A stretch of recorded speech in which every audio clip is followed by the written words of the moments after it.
Ce programme est financé par les amis et partenaires du ministère de Joyce Meyer. Si vous y pensez, Jésus a dit « Je suis la vigne, vous êtes les branches. Si vous demeurez en moi, vous porterez beaucoup de fruits. » Eh bien, les fruits pendent vers le bas, sur les branches. Tout ce qu'ils font est de recevoir de la vie qui vient à travers la vigne et à travers les branches. Et s'ils pendent là et restent dépendants de cette vigne, ils grandissent. Et c'est comme ça que nous devons être avec Jésus. Nous sommes supposés nous accrocher à lui dans toute situation et dépendre de lui.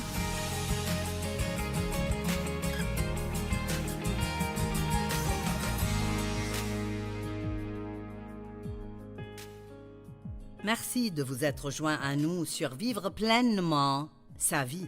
Jésus a dit dans Jean 10,10 « Le voleur ne vient que pour dérober, égorger et détruire. Moi, je suis venu afin que vous ayez et profitiez de la vie, et cela dans l'abondance, à ras-bord jusqu'à ce qu'elle déborde. » Donc, nous prions que chaque jour, écouter la parole de Dieu vous donnera de plus en plus de joie. Eh bien, aujourd'hui, je veux vous parler de quelque chose qui vous rendra si heureux. Je veux vous parler de l'humilité. Probablement l'un des fruits de l'esprit les plus difficiles à développer, mais possiblement l'un des plus importants sur lesquels nous devons travailler avec le Saint-Esprit. L'humilité est le seul antidote de l'orgueil. Nous ne pouvons pas faire disparaître l'orgueil, nous devons laisser Dieu introduire l'humilité dans nos vies. Et il dit « Humiliez-vous donc sous la puissante main de Dieu afin qu'il vous élève au temps convenable. » Mais j'ai souvent dit « Si vous ne vous humiliez pas, alors Dieu devra le faire pour vous. » Ou j'aime ceci « Si vous apprenez à être corrigé en privé, Dieu essayera toujours de nous corriger. Mais si nous n'écoutons pas, quand il le fait en privé, alors il devra le faire en public, et cela est beaucoup plus douloureux. » L'orgueil est la racine de tout péché. L'orgueil est le péché que Satan a commis quand il a été jeté hors du ciel. Il a dit « J'élèverai mon trône au-dessus du trône de Dieu. » Eh bien, non, tu ne le feras pas. Dieu a le contrôle, il est au-dessus de tout. Il a le droit d'être obéi, il s'attend à ce que nous obéissions. Il s'attend à ce que nous obéissions, et si nous le faisons, les choses iront bien dans nos vies. Cela ne veut pas dire que tout sera parfait. Mais si nous faisons ce que Dieu nous dit de faire, il dit que votre vie sera bénie. Mais si nous ne le faisons pas, alors nous n'aimerons pas comment les choses tourneront. Dans Proverbe, il est écrit que l'orgueil vient toujours avant la destruction. Et il dit que c'est impossible d'avoir des conflits sans orgueil. Donc, pensez avec moi une minute à propos de tous les conflits dans le monde aujourd'hui. C'est presque incroyable combien il y a de personnes en colère. Et ça augmente. Je veux dire rapidement. C'est comme tout le monde aujourd'hui n'aime pas quelque chose, et donc ils en font un grand problème et le combattent. Nous devons prier pour que Dieu nous aide à faire ce que nous devons faire, nous soumettre quand il veut que nous nous soumettions, résister quand il veut que nous résistions, et nous devons marcher dans l'amour. Dans Matthieu 24, il dit simplement que l'un des signes de la fin des temps est que Satan veut essayer de construire une forteresse d'amour froid. Il dit l'amour du plus grand nombre, qui est le corps de Christ, se refroidira parce que le mal et l'iniquité ne cesseront de croître et beaucoup seront offensés. C'est si facile aujourd'hui pour les gens d'être offensés et de s'énerver, et il y a beaucoup de conflits. Mais Jésus nous a appelés à la paix. C'est ce qu'il veut que nous ayons. Et là où il y a la paix, il y a la puissance. Mais nous n'aurons pas la paix sans l'humilité, parce que là où il y a l'orgueil, il y a toujours des conflits. L'orgueil dit « Je suis meilleur que toi ». L'orgueil dit « J'ai raison et tu as tort ». Et l'orgueil dit « Je sais plus que vous savez ». Mais nous devons nous humilier sous la main puissante de Dieu. Vous n'avez pas à penser que vous êtes moins que d'autres personnes, ni que vous êtes meilleur que d'autres personnes. Tout le jugement vient de l'orgueil. Quand nous critiquons les gens dans leur dos, cela vient de l'orgueil. Donc j'ai 10 caractéristiques d'une personne humble. Et je parlerai d'autant que je peux aujourd'hui, et si je ne les termine pas, je les finirai demain. Maintenant, n'éteignez pas la télé parce que je parle de l'humilité. C'est très important que nous apprenions cela, parce qu'en fait, une personne qui est orgueilleuse a beaucoup de problèmes dans sa vie. Une personne humble demande toujours de l'aide quand elle en a besoin. Mais la personne charnelle et orgueilleuse veut agir elle-même et elle veut agir à sa façon parce qu'elle est sûre que sa façon est la bonne façon et personne n'aurait une façon supérieure à la sienne. Quand nous demandons aux autres de nous aider et nous leur donnons un travail à faire, nous devons leur donner de l'espace et la liberté de le faire comme ils sentent dans leur cœur qu'il doit être fait. Mais un dirigeant ou un bon leader, ou quiconque qui a de l'autorité, ou même un parent avec ses enfants, si vous devez gérer en détail tout ce qu'ils font, et si vous vous attendez à ce qu'ils le fassent comme vous le feriez, parce qu'aucune autre façon que la vôtre n'est bonne, alors vous ne pourrez jamais faire que quiconque vous aide, parce qu'ils ne pourront pas travailler avec vous ou pour vous. Vous savez, David, le psalmiste David, a vraiment senti dans son cœur qu'il pouvait vaincre Goliath, le géant qui venait contre l'armée israélite. Et personne ne pensait qu'il pourrait le faire, le roi Saül inclus. Mais Saül a finalement dit « Très bien, je te laisserai essayer, mais tu dois mettre mon armure. En d'autres termes, tu dois le faire comme je le ferai. » Et la Bible dit que David ne pourrait pas vaincre Goliath avec l'armure de Saül. Et vous savez quoi? Personne d'autre ne peut rien faire exactement comme vous le faites. Et donc, ici au ministère, au début, je prenais les décisions concernant tout. Les couleurs dans les magazines, toutes les couvertures des ressources. Je prenais des décisions concernant tout. Mais je suis arrivée au point où j'allais me rendre malade à essayer de tout faire moi-même. Et je savais que je devais commencer à déléguer à d'autres personnes. Eh bien, je ne déléguais pas bien parce que je voulais qu'ils fassent le travail exactement comme je voulais qu'ils le fassent. Et j'ai dû apprendre que si j'allais laisser d'autres personnes prendre des responsabilités, je devais aussi leur donner l'autorité. Et j'ai dû apprendre que, croyez-le ou non, parfois ils feraient un meilleur travail que ce que j'aurais fait si je leur donnais l'espace pour le faire. Et nous devons faire cela. Vous démoraliserez votre enfant si à chaque fois qu'ils essayent de faire quelque chose pour vous, vous trouvez 10 choses qui ne vont pas. Laissez-les avoir de la responsabilité et laissez-les avoir de l'autorité. Bien sûr, ça doit être adéquat à leur âge. Dieu ne veut pas que nous soyons indépendants, il veut que nous dépendions de lui. Que nous dépendions de lui. Dans notre société, nous pensons « je suis indépendant, je fais ce que je veux ». Ce n'est pas comme ça que Dieu veut que nous soyons. Indépendant veut dire gouverné par soi, libre des influences, libre de la direction ou du contrôle, dépendant de soi. N'est-ce pas là exactement comment les gens dans le monde veulent être? Je pense que c'est le cas. J'étais moi-même comme ça. Personne ne me dirait quoi faire. Je me rappelle quand j'étais toujours chez mes parents, maltraitée par mon père, et contrôlée et manipulée. Je me souviens avoir fait ce serment. Quand je sortirai d'ici, personne ne me dira plus jamais quoi faire. Quand j'ai commencé à essayer d'avoir une relation avec Dieu, j'ai découvert que cela ne marcherait pas, parce que Dieu veut que nous puissions tous nous soumettre à l'autorité. D'abord son autorité et ensuite d'autres autorités qu'il place dans notre vie. Ça veut dire indépendant, pas dépendant, pas affilié avec un groupe ou un système plus grand. Parfois vous entendrez quelqu'un dire « ce type n'est pas un gars d'équipe ».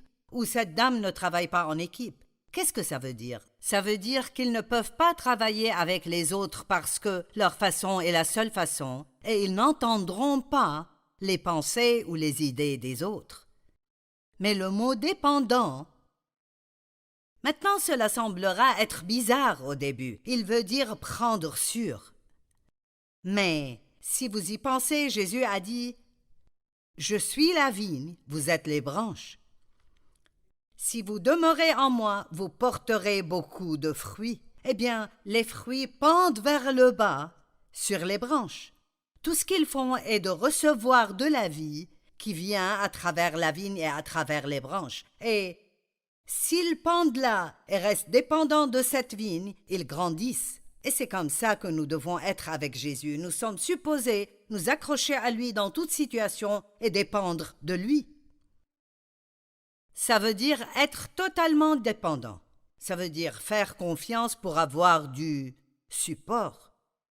Nous devons dépendre de Dieu pour qu'il nous aide dans toute situation. Une personne qui est humble ne s'approprie pas la gloire qui appartient à Dieu et ne prend pas la gloire qui, en fait, appartient à quelqu'un d'autre. Jean 15, 4 et 5 disent « Demeurez en moi, et je demeurerai en vous. » Comme le sarment ne peut de lui-même porter du fruit s'il ne demeure attaché au cep, ainsi vous ne le pouvez non plus si vous ne demeurez en moi. Je suis le cep, vous êtes les sarments. Celui qui demeure en moi et en qui je demeure porte beaucoup de fruits, car sans moi vous ne pouvez rien faire.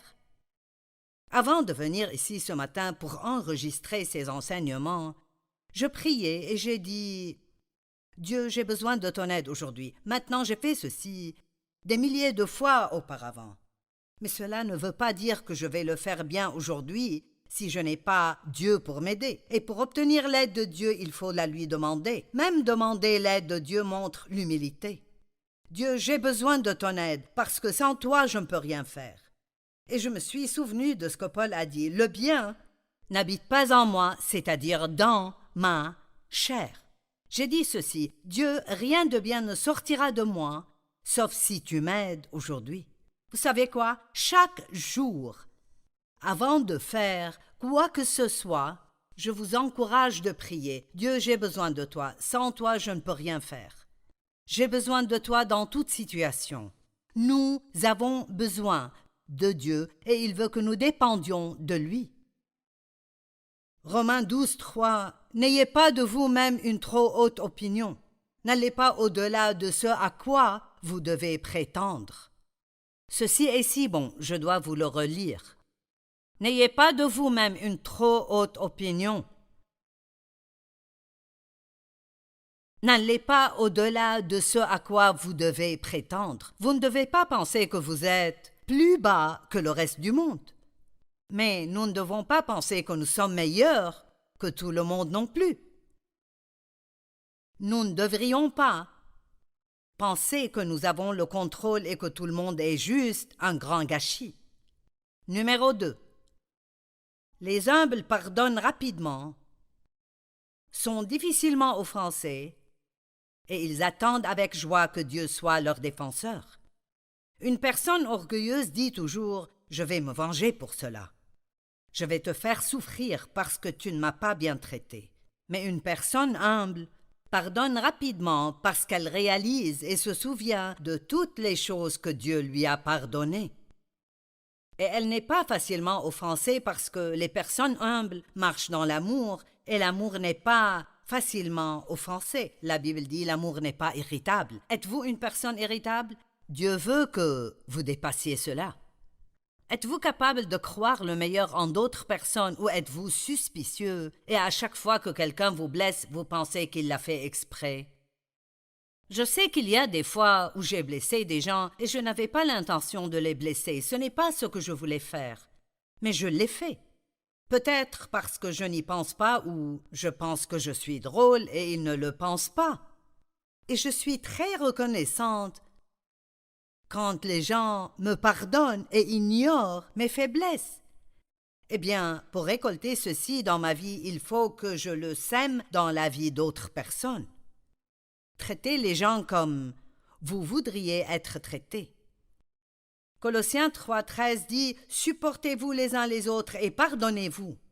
Si l'un a sujet de se plaindre de l'autre, pardonnez-vous comme Christ vous a pardonné.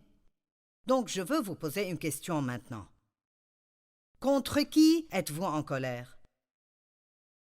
J'espère que vous puissiez dire personne. Mais si vous êtes en colère contre quelqu'un, Dieu veut que vous lui pardonniez. Vous dites, tu ne sais pas ce qu'il m'a fait. Eh bien, personne ne peut me faire plus que j'ai fait contre Dieu dans ma vie. Et il me pardonne, oublie mes péchés. Il vous pardonne, oublie vos péchés et les éloigne aussi loin que l'Est est de l'Ouest. Une personne humble est très patiente concernant les faiblesses d'autres personnes. Ces versets dans Galates sont si bons. S'il vous plaît, écoutez. Frères, si un homme vient à être surpris en quelque faute ou un mauvais comportement, vous qui êtes spirituels, et vous direz, eh bien, c'est moi, je suis spirituel. Voici ce qu'une personne spirituelle est, des personnes sensibles à et contrôlées par le Saint-Esprit. Si nous sommes contrôlés par le Saint-Esprit, nous pardonnons rapidement. Vous qui êtes spirituel, redressez-le. Je sais que nous aimons cette partie. Restaurez-le, rétablissez-le, sans attitude de supériorité, mais avec un esprit de douceur. Sois attentif et prends garde à toi-même, de peur que tu ne sois aussi tenté. Oh mon Dieu, n'est-ce pas magnifique?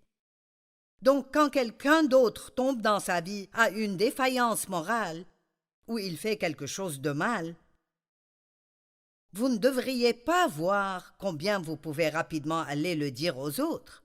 L'amour recouvre une multitude de péchés. Il ne se prépare pas à propager de mauvaises nouvelles. Mais une autre chose que nous ne devrions pas faire est de dire « je ne ferai jamais ceci ». C'est l'une des choses les plus insensées que nous puissions dire parce que nous avons tous des faiblesses. Et si nous étions à leur place, vous ne savez pas exactement ce que vous feriez. Je me souviens d'une femme avec qui je travaillais. Il y avait une autre fille à notre compagnie et son mari la trompait. Et elle l'a repris. Elle lui a pardonné et l'a repris. Et cette femme elle a dit, « Je ne ferai jamais ceci. Si mon mari me trompait un jour, ce serait fini. Je ne le reprendrai pas. » Vous savez quoi? Quelques années après cela, son mari l'a trompée aussi. Son mari chrétien l'a trompée avec une autre femme à l'église. Et vous savez quoi?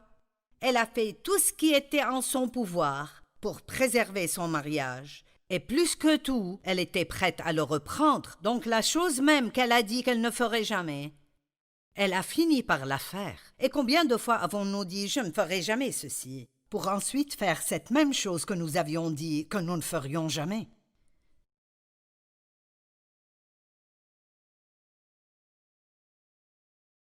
Supporter, endurer et porter les fardeaux et les défaillances morales les uns des autres. Et si je le dis juste un peu plus simplement, c'est supporter les gens. Je pense que les gens doivent parfois supporter mes faiblesses. Et si vous allez avoir de bonnes relations qui durent longtemps avec quiconque, je ne connais aucune personne qui est parfaite. Je ne connais personne avec qui vous pouvez avoir une relation qui est parfaite, qui ne fera jamais rien que vous n'aimez pas.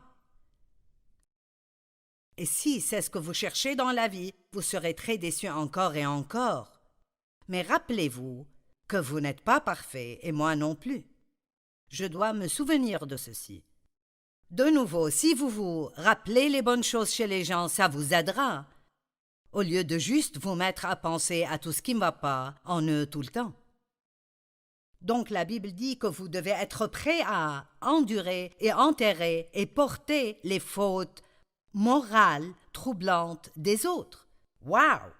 Ce n'est pas facile à faire, n'est-ce pas? Mais nous pouvons le faire si nous avons une pensée humble et nous réalisons « Dieu, j'ai fait beaucoup d'erreurs moi-même et les gens doivent me supporter. Seigneur, tu me supportes. » Pensez à toutes les années où le Saint-Esprit vous a suivi et a essayé de vous parler et de vous convaincre de vous tourner vers Dieu et ce que vous faisiez était contre la volonté de Dieu, mais il ne vous a pas abandonné. Et maintenant, vous l'aimez et vous avez une vie de loin meilleure. Portez les fardeaux et les défaillances morales les uns des autres, et ainsi vous accomplirez et observerez parfaitement la loi de Christ, ce qui est la loi de l'amour, et vous comblerez le manque dans votre obéissance à cette loi. Si quelqu'un pense être trop important pour porter le fardeau d'un autre, quoiqu'il ne soit supérieur que d'après sa propre estimation, il se trompe, s'illusionne et s'abuse lui-même. Oh oh, je ne suis meilleur que personne, et vous non plus. Numéro 3. La personne qui est humble et conciliatrice et aime la paix. Elle profite d'une vie de paix. Rappelez-vous, nous avons dit au début que c'est impossible d'avoir des conflits sans orgueil. Eh bien, c'est impossible d'avoir la paix sans humilité. Disons juste, quand vous n'êtes pas vraiment d'accord avec quelqu'un et peut-être vous commencez à vous disputer, êtes-vous prêt à toujours être le premier à s'excuser? Essayez-vous rapidement de réparer les choses? Ou est-ce que vous êtes têtu et vous pensez c'est lui qui doit s'excuser parce que il avait tort et j'avais raison? Vous savez, je ne sais pas pour vous, mais pour une raison ou une autre, mon mari ne semble pas penser qu'il doit s'excuser très souvent. Et je suis sûre que beaucoup sont comme ça. Si vous êtes une femme mariée à quelqu'un qui ne vous comprend pas. Mon mari ne veut jamais me blesser, mais parfois il le fait. Et au commencement de notre mariage, j'ai senti que Dieu me demandait d'aller m'excuser auprès de Dave et de réparer les choses. Et je me souviens avoir dit au Seigneur, « Ce n'est pas mon tour, je me suis déjà excusé. » Où trouverez-vous dans la Bible que vous êtes supposé vous excuser si c'est votre tour? En fait, je crois que le premier à s'excuser est celui qui est le plus spirituellement mûr. L'une des raisons pour lesquelles Dave ne voit pas le besoin de s'excuser est qu'il lâche les choses très rapidement alors que je m'accroche aux choses et j'en fais un grand problème. Je m'attendais à ce que Dave me dise combien il était désolé pour quelque chose qu'il ne réalisait même pas qu'il avait fait. Parce que les hommes et les femmes sont juste différents. Peut-être que c'était un jour où j'étais particulièrement susceptible et il ne l'a pas remarqué. Donc ne soyez pas le type de personne qui se met à attendre que quelqu'un d'autre s'excuse. Faites-le rapidement. Allez faire la paix avec les gens rapidement et dites « Écoute, je me moque de qui avait raison ou qui avait tort. Je veux que nous ayons la paix. Je suis désolé, s'il te plaît pardonne-moi. Et soyons bons l'un envers l'autre. » Et jamais personne à qui j'ai dit cela a refusé de me pardonner. C'est très important pour Dieu que nous nous entendions. Philippiens 2, 2-5. Rendez ma joie complète et parfaite, en vivant en harmonie, ayant un même sentiment, un même but, ayant un même amour, complètement unis avec une même âme et une même pensée. Wow! Savez-vous combien c'est difficile pour les gens de s'entendre? Mais Paul a dit « Vous pouvez compléter ma joie ». Et il a écrit ceci inspiré par le Saint-Esprit. « Vous pouvez compléter ma joie en vous entendant. » Je n'aime pas cela. J'ai 4 enfants qui ont grandi. Je n'aime pas quand ils ne s'entendent pas. J'ai 12 petits-enfants. Je n'aime pas quand ils ne s'entendent pas. Ça me rend triste quand ils ne s'entendent pas. Nous avons, je ne sais pas, 450 employés au ministère. Je n'aime pas quand j'entends dire que les personnes dans les départements ne s'entendent pas. Je veux la paix. Parce que là où il y a la paix, il y a la puissance. Là où il y a la paix, il y a aussi l'onction de Dieu. Et je veux que notre ministère soit puissant. Donc nous travaillons dur pour garder les conflits hors du ministère. Romains 12, 16 dit « Ayez les mêmes sentiments les uns envers les autres. N'aspirez pas à ce qui est élevé, mais laissez-vous attirer par ce qui est humble. Ne soyez point sages à vos propres yeux. » Pensons juste à Jésus, comme nous concluons aujourd'hui. Eh oui, j'ai 7 points de plus à vous donner, et je les ferai tous les 7 demain. Quand Jésus a été accusé, il ne s'est pas défendu. Il a lavé les pieds de ses disciples. Après sa résurrection, après sa mort et sa résurrection, il a préparé à manger pour ses disciples. Il est entré à Jérusalem sur un âne. Je pense que je serais entré sur un cheval blanc. Il faisait les choses si différemment de nous. Nous pouvons apprendre tellement de Jésus. Il a dit « Prenez mon joug sur vous et recevez mes instructions, car je suis doux et humble de cœur. »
Tôi xa quê